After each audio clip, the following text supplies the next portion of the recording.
Salut à toutes et à tous, regardez cet écran. C'est votre monde, n'est-ce pas?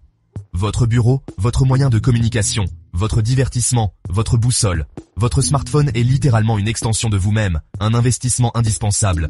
Mais si je vous disais que, sans même le savoir, vous êtes probablement en train de le détruire à petit feu. Que des habitudes, simples et quotidiennes que vous prenez, peuvent réduire drastiquement sa durée de vie, le rendre lent, inefficace, et vous coûter une fortune en réparation ou en remplacement. Aujourd'hui, on va lever le voile sur les 7 erreurs mortelles que 99% des utilisateurs commettent. On ne parle pas de malchance, mais d'actions évitables. On va décortiquer chaque point, de la batterie à la sécurité, en passant par des choses auxquelles vous n'auriez jamais pensé. Ce sont des erreurs subtiles, insidieuses, qui s'accumulent jour après jour, jusqu'à ce qu'il soit trop tard. On a tous été coupables d'au moins l'une d'entre elles, moi le premier. Préparez-vous, car ce que vous allez découvrir pourrait bien sauver votre précieux compagnon numérique et votre porte-monnaie.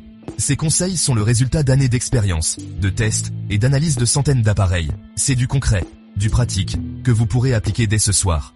Restez jusqu'à la fin, car la dernière erreur est celle que personne n'ose admettre, la plus contre-intuitive et potentiellement la plus destructrice. C'est parti. On commence par le composant le plus vital et le plus fragile de votre smartphone, la batterie. C'est son cœur, et ironiquement, la manière dont on en prend soin est souvent la plus mauvaise. L'erreur numéro 1, c'est de laisser son téléphone chargé toute la nuit, chaque nuit. Je sais, c'est pratique. Vous vous couchez, vous le branchez, et vous vous réveillez avec 100%. Mais ce faisant, votre téléphone passe des heures à osciller entre 99% et 100%, ce qui génère de la chaleur et stresse inutilement la batterie lithium-ion. Pensez-y comme un muscle constamment sous tension maximale. À terme, ça l'épuise. Le mythe de la mémoire de la batterie est tenace, mais il ne s'applique plus aux technologies actuelles. Au contraire, laisser votre téléphone tomber à 0% avant de le recharger est une très mauvaise idée. Chaque décharge complète use la batterie un peu plus. Les batteries modernes préfèrent de loin des cycles de charge partielle. La zone de confort idéale pour votre batterie se situe entre 20% et 80%. C'est dans cette plage qu'elle subit le moins de stress chimique et physique, ce qui maximise sa durée de vie globale. C'est un petit changement d'habitude, mais sur 2 ou 3 ans, la différence est énorme. Ensuite, parlons des chargeurs. Utiliser des chargeurs et des câbles bas de gamme, non certifiés, c'est jouer à la roulette russe avec votre appareil. Ces accessoires bon marché n'ont souvent pas les régulateurs de tension et de courant adéquats. Ils peuvent fournir une puissance instable, surchauffer, et dans le pire des cas, endommager de façon permanente le port de charge ou même la carte mère de votre téléphone. Investir dans un chargeur de qualité, de la marque de votre téléphone ou d'une marque tierce réputée, n'est pas une dépense, c'est une assurance. La chaleur est l'ennemi juré de la batterie. Charger son téléphone sous un oreiller, en plein soleil, sur le tableau de bord de la voiture, ou même tout en jouant à un jeu très gourmand en ressources, c'est une recette pour le désastre. La charge génère déjà de la chaleur. Si vous y ajoutez une source de chaleur externe ou une charge de travail intense, la température interne peut atteindre des niveaux critiques. Cette chaleur excessive dégrade les cellules de la batterie de manière irréversible, réduisant sa capacité maximale beaucoup plus rapidement que l'usure normale. Enfin, la charge rapide. C'est une technologie incroyable, mais il faut l'utiliser intelligemment. La charge ultra rapide génère plus de chaleur qu'une charge lente. Si vous n'êtes pas pressé, par exemple pendant la nuit, privilégiez un chargeur plus lent. La plupart des téléphones modernes ont d'ailleurs une option de charge optimisée ou charge adaptative qui apprend vos habitudes et ne termine la charge à 100% que juste avant votre réveil. Activez cette fonction. C'est le meilleur compromis entre la commodité et la santé de votre batterie. Votre smartphone est un concentré d'électronique de précision, et comme tout appareil électronique, il a une plage de température de fonctionnement optimale. L'exposer à des extrêmes, que ce soit le chaud ou le froid, peut causer des dommages sérieux et parfois permanents. Commençons par le plus courant, la chaleur. Laisser son téléphone en plein soleil, sur une table de terrasse, sur la plage, ou pire, sur le tableau de bord d'une voiture en été, c'est le condamner. La température peut y grimper à plus de 60 degrés en quelques minutes. À ces températures, plusieurs choses se passent. Premièrement, comme on l'a vu, la batterie se dégrade à une vitesse fulgurante. Sa capacité peut diminuer de manière permanente. Deuxièmement, le processeur peut surchauffer et, pour se protéger, il va throttler, c'est-à-dire réduire drastiquement ses performances. C'est pour ça que votre téléphone devient incroyablement lent quand il a chaud. Dans les cas extrêmes, la chaleur peut même déformer des composants internes, décoller l'adhésif qui maintient l'écran ou endommager l'écran LCD ou OLED lui-même, causant des taches permanentes. Mais le froid n'est pas en reste. Il est tout aussi dangereux, bien que ses effets soient souvent différents. L'ennemi numéro 1 par temps froid, c'est encore la batterie. Le froid ralentit les réactions chimiques à l'intérieur de la batterie, lithium-ion. Le symptôme le plus visible est une chute brutale du pourcentage de batterie. Vous pouvez passer de 50% à 10% en quelques minutes. Et le téléphone peut même s'éteindre subitement, pensant que la batterie est vide. C'est généralement temporaire, et la charge revient à la normale une fois l'appareil réchauffé. Mais des expositions répétées peuvent causer un stress qui réduit sa durée de vie. Un autre risque lié au froid, c'est la condensation. Lorsque vous passez d'un environnement très froid, dehors en hiver, à un environnement chaud et humide, l'intérieur d'une maison, de la buée, peut se former non seulement sur l'écran, mais aussi à l'intérieur de l'appareil. Cette humidité peut atteindre des composants électroniques non protégés et causer des courts-circuits, de la corrosion et des dommages similaires à ceux d'une immersion dans l'eau. C'est un danger silencieux et insidieux. La solution est simple. Traitez votre téléphone comme vous-même. Ne le laissez pas dans une voiture, que ce soit en plein été ou en plein hiver. Gardez-le dans une poche intérieure de votre manteau par temps froid pour qu'il bénéficie de votre chaleur corporelle. Si vous devez le laisser quelque part, privilégiez un endroit à l'ombre et aéré. Et si votre téléphone s'éteint à cause du froid, attendez qu'il revienne à température ambiante progressivement avant de tenter de le rallumer ou de le charger. Forcer la charge d'une batterie gelée peut l'endommager de façon permanente. On en arrive au cauchemar absolu de tout propriétaire de smartphone, le contact avec l'eau. Et quand je dis eau, je ne parle pas seulement de le faire tomber dans la piscine ou les toilettes. L'humidité ambiante, la vapeur, la pluie fine, tout cela peut être fatal. La plupart des téléphones modernes sont certifiés résistants à l'eau, avec des indices comme IP67 ou IP68. Mais attention, résistant ne veut pas dire étanche. C'est une distinction cruciale que beaucoup de gens ignorent, à leurs dépens. Ces certifications IP sont obtenues en laboratoire, dans des conditions contrôlées, avec de l'eau pure et un appareil neuf. Dans la vraie vie, l'eau de la piscine contient du chlore, l'eau de mer contient du sel, deux substances extrêmement corrosives pour les joints d'étanchéité et les composants électroniques. De plus, cette résistance diminue avec le temps. Chaque petit choc, chaque micro-fissure, chaque réparation peut compromettre l'étanchéité de votre appareil. Ne prenez jamais votre certification IP pour acquise. Les dégâts liés à l'humidité sont souvent sournois. Vous pouvez utiliser votre téléphone sous la pluie, dans la salle de bain pendant une douche chaude, et il semble fonctionner parfaitement. Mais à l'intérieur, la vapeur ou les gouttelettes s'infiltrent. La corrosion commence son lent travail de destruction sur la carte mère, les connecteurs, les contacts de la batterie. Les symptômes peuvent n'apparaître que des semaines ou des mois plus tard. Des haut-parleurs qui grésillent, un port de charge qui ne fonctionne plus, un écran qui affiche des taches ou le téléphone qui refuse de s'allumer. Et à ce stade, il est souvent trop tard. Que faire si votre téléphone a pris l'eau? La première chose à faire est de l'éteindre immédiatement. Ne tentez surtout pas de le rallumer ou de le brancher. L'électricité et l'eau ne font pas bon ménage, et c'est ce qui cause les courts-circuits fatals. Retirez la carte SIM et la carte mémoire si possible, pour aérer les logements. Essuyez l'extérieur avec un chiffon sec, et oubliez le mythe du bol de riz. Le riz absorbe très mal l'humidité ambiante, et ses poussières d'amidon peuvent s'infiltrer et aggraver les choses. La meilleure solution, si vous n'êtes pas un professionnel, est de le laisser sécher à l'air libre dans un endroit sec et aéré pendant au moins 48 à 72 heures. Placer l'appareil devant un ventilateur, air froid, pas chaud, peut aider à accélérer l'évaporation. L'idéal reste de l'apporter le plus vite possible chez un réparateur professionnel qui pourra l'ouvrir, le nettoyer avec des solutions spécifiques comme l'alcool isopropylique et sécher chaque composant individuellement. C'est la seule méthode qui maximise vraiment les chances de survie de votre appareil. On a beau avoir le smartphone le plus puissant du monde, il suffit d'une seule chute pour le transformer en un presse-papier très coûteux. L'erreur la plus évidente, mais aussi la plus fréquente, est de ne pas utiliser de protection adéquate. Je sais, les designers passent des mois à créer des téléphones magnifiques, fins, avec des matériaux nobles comme le verre ou l'aluminium. C'est tentant de les utiliser nus pour profiter de leur design. Mais c'est un pari extrêmement risqué. Le verre moderne est résistant aux rayures, mais il reste du verre. Il casse. Une bonne coque de protection n'est pas une option, c'est une nécessité. Et toutes les coques ne se valent pas. Une coque ultra fine en silicone à bas prix protégera des rayures, mais n'offrira quasiment aucune protection contre les chocs. Cherchez des coques avec des coins renforcés, qui absorbent l'énergie de l'impact là où elle est la plus critique. Un léger rebord surélevé autour de l'écran et du bloc caméra est aussi essentiel pour protéger ces surfaces lorsque le téléphone est posé à plat. C'est un petit investissement qui peut vous faire économiser des centaines d'euros en réparation d'écran. Et en parlant d'écran, le film de protection est votre deuxième ligne de défense. Qu'il soit en plastique ou, de préférence en verre trempé, il agit comme une couche sacrificielle. En cas de choc frontal, il y a de fortes chances que ce soit le film qui se fissure, laissant votre écran d'origine intact. Le remplacer coûte une dizaine d'euros, contre plusieurs centaines pour un écran neuf. C'est un calcul très simple à faire. La sensation au toucher est aujourd'hui quasiment identique à celle de l'écran nu, donc il n'y a plus vraiment d'excuses pour s'en passer. Au-delà des protections, nos propres habitudes de manipulation sont souvent en cause. Garder son téléphone dans la poche arrière de son jean est une très mauvaise idée. On risque de s'asseoir dessus, de le tordre et de fissurer l'écran ou même de plier le châssis. Le mettre dans la même poche que ses clés ou des pièces de monnaie est le meilleur moyen de rayer l'écran et le dos de l'appareil. Laisser son téléphone sur le bord d'une table, à la merci d'un geste maladroit, est une invitation au désastre.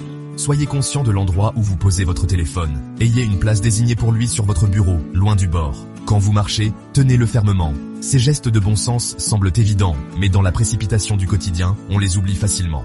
C'est cette inattention momentanée qui conduit à la majorité des accidents. Un peu de pleine conscience dans la manière dont vous manipulez cet objet précieux peut considérablement augmenter sa durée de vie.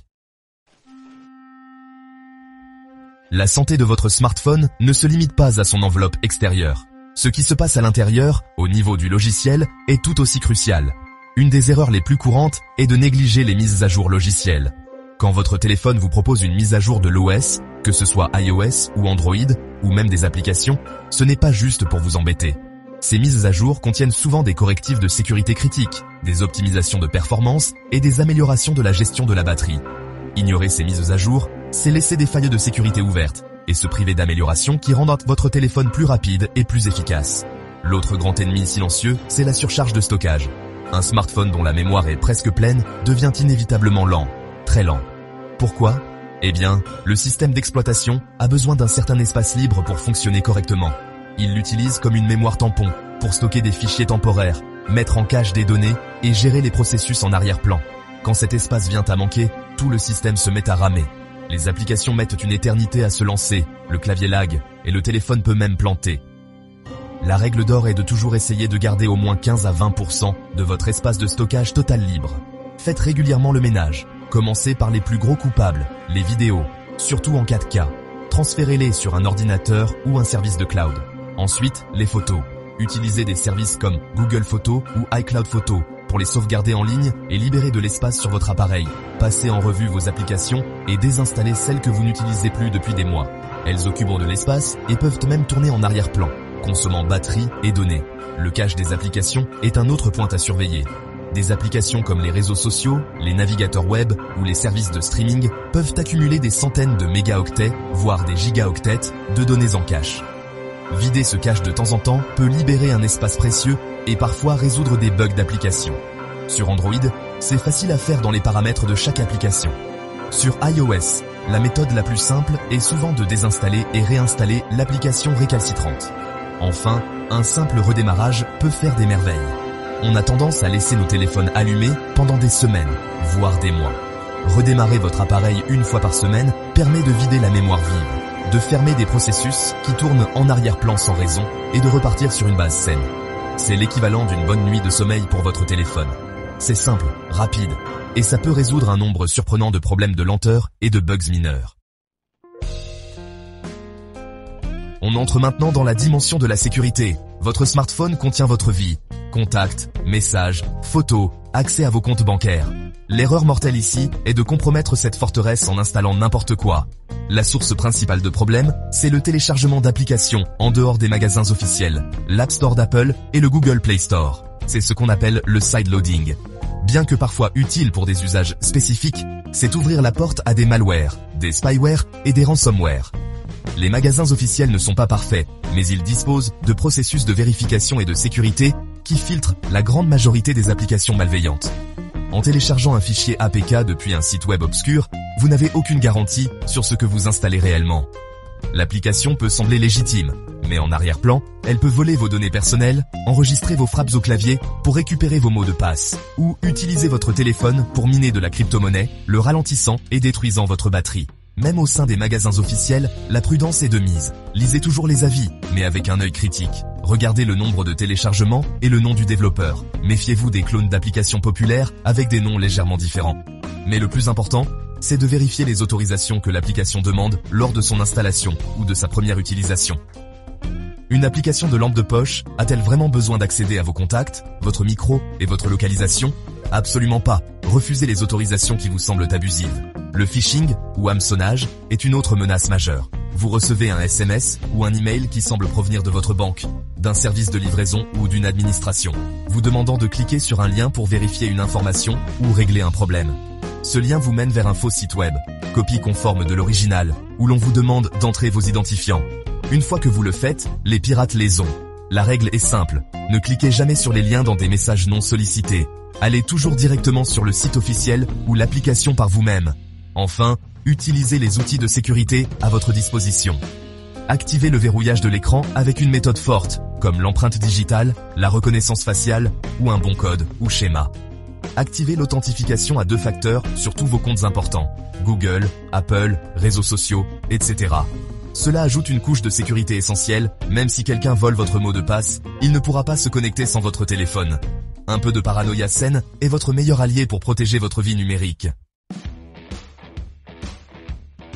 Et nous voici à la dernière erreur, la plus délicate, celle que beaucoup commettent, en pensant bien faire. Essayez de réparer son téléphone soi-même, sans les connaissances et les outils adéquats. Avec la profusion de tutoriels sur YouTube, il peut sembler facile de remplacer un écran ou une batterie. Mais la réalité est bien différente. Les smartphones modernes sont des appareils incroyablement complexes et compacts, assemblés avec une précision millimétrique. Tenter de les ouvrir, c'est s'aventurer en terrain miné. La première barrière est l'ouverture elle-même. La plupart des téléphones sont collés. Il faut une source de chaleur contrôlée pour ramollir l'adhésif sans endommager les composants. Trop chaud, et vous pouvez faire fondre du plastique ou endommager l'écran OLED. Pas assez chaud, et vous risquez de casser la vitre arrière en forçant. Une fois à l'intérieur, c'est un labyrinthe de nappes électroniques fragiles, de vis minuscules de différentes tailles et de connecteurs délicats. Débrancher la nappe de l'écran ou de la batterie avec un outil en métal peut causer un court-circuit et griller la carte mère. C'est la mort instantanée de l'appareil. Le remplacement de la batterie est particulièrement dangereux. Les batteries lithium-ion sont collées avec un adhésif extrêmement puissant. Si vous essayez de faire levier avec un objet pointu et que vous percez l'enveloppe de la batterie, elle peut s'enflammer ou même exploser de manière violente. Ce n'est pas une hyperbole, c'est un risque chimique et physique bien réel. Les professionnels utilisent des solvants spécifiques et des techniques précises pour retirer les batteries en toute sécurité. Même si vous réussissez la réparation, la qualité des pièces détachées est un autre problème. Les pièces bon marché trouvées sur Internet sont souvent de qualité inférieure. Un écran de remplacement non officiel peut avoir des couleurs fades, une luminosité plus faible, une réactivité tactile médiocre et consommer plus de batterie. Une batterie non officielle peut ne pas avoir les mêmes circuits de protection, présenter des risques de surchauffe et avoir une durée de vie bien plus courte. Sans parler du fait que vous perdrez toute étanchéité et toute garantie restante. Au final, la tentative d'économiser quelques dizaines d'euros peut vous coûter un téléphone entier. Pour des réparations complexes, la meilleure chose à faire est de faire confiance à un professionnel qualifié. Que ce soit un centre de service agréé par la marque ou un réparateur indépendant réputé, ils ont les outils, l'expérience et l'accès à des pièces de qualité. Payer pour une réparation professionnelle, ce n'est pas seulement payer pour la pièce, c'est payer pour la sécurité, la tranquillité d'esprit et la garantie que le travail sera bien fait. Voilà, les 7 erreurs mortelles sont dévoilées. Des mauvaises habitudes de charge qui épuisent votre batterie, à la négligence logicielle qui ralentit votre système en passant par les chocs invisibles du quotidien, l'exposition aux éléments et les tentatives de réparation qui empirent tout. On a couvert beaucoup de terrain, mais chaque point est une pièce du puzzle qui détermine la durée de vie et l'efficacité de votre appareil. Vous avez maintenant les clés pour éviter les pièges les plus courants. La bonne nouvelle ? Prendre soin de son téléphone ne demande pas d'efforts surhumains, juste un peu d'attention et de conscience au quotidien. En adoptant ces gestes simples, comme charger entre 20 et 80%, utiliser une bonne protection, faire le ménage dans votre stockage et être prudent avec ce que vous installez, vous reprenez le contrôle total sur la longévité et les performances de votre appareil. Vous transformez un objet consommable en un investissement durable.